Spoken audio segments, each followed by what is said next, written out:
అక్షయ్ మీకు ఏవో కాగితాలు ఇమ్మని చెప్పాడండి. లాయర్ ఇచ్చాడంట. ఇవ్వండి ఏవో కాగితాలు అక్షయ్ ఇమ్మని చెప్పాడు అని చెప్పి పార్వతి అయితే రాజేంద్ర ప్రసాద్తో అంటూ ఉంటుంది. ఆ మాటలకి రాజేంద్ర ప్రసాద్ అయితే కాఫీ తాగుతూ అనేది అనేస్తూ ఉంటాడు. ఇవేవో ఆస్తి పత్రాలు అని చెప్పాడు అక్షయ్ అనేది అంటూ ఉంటుంది.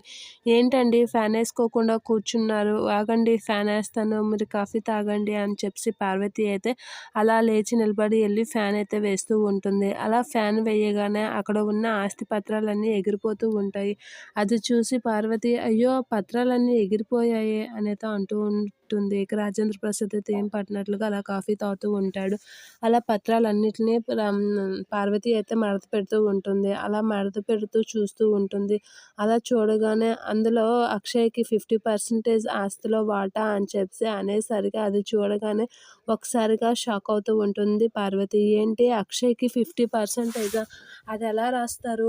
మనకు ఉన్నది 5గురు పిల్లలు కదా, అక్షయ్కి ఆస్తిలో సగం వాటా రాస్తున్నారేంటి, ఎందుకండి ఇలా రాశారు అని అంటే, అది నా ఆస్తి కాదు, నా మొదటి భార్య అయిన అనురాధ ఆస్తి, అంటే అక్షయ్ వాళ్ళ అమ్మ ఆస్తి, అందుకు అక్షయ్కి 50% రాయడంలో తప్పు లేదు కదా అని చెప్పి రాజేంద్ర ప్రసాద్ అయితే అనుకుంటూ ఉంటాడు. ఇక పార్వతి అయితే ఆ మాట విని ఏంటండి మీరు ఏం చేస్తున్నారు, మనకి ఉన్నదే 5గురు పిల్లలైతే మీరు అక్షయ్ పేరు ఒక్క పేరున సగం వాటా రాశారేంటి, పిల్లల దగ్గర ఇది తెలిస్తే వాళ్ళకి వేరియేషన్ వచ్చేదా, వాళ్ళు ఎంత బాధపడతారు అని చెప్పి అంటూ ఉంటుంది పార్వతి. ఆ మాటలకి నేను చేసింది న్యాయమే పార్వతి, నా అక్షయ్కి అన్యాయం చెయ్యాలనుకోవడం లేదు, వాడి ఆస్తి వాడే డెవలప్ చేశాడు, ఇప్పుడు వాడి ఆస్తి వాడికి సగంలో ఇవ్వడంలో తప్పు లేదు కదా అని అంటే, ఇవ్వడంలో తప్పు లేదు కానీ అండి, అక్షయ్ నా కొడుకు కాదని చెప్తున్నారా, అలా అమ్మ ఆస్తి ఆడికి పూర్తిగా ఇమ్మని వద్దని నేను చెప్పలేదు, మీరు చూపించిన వేరియేషన్ని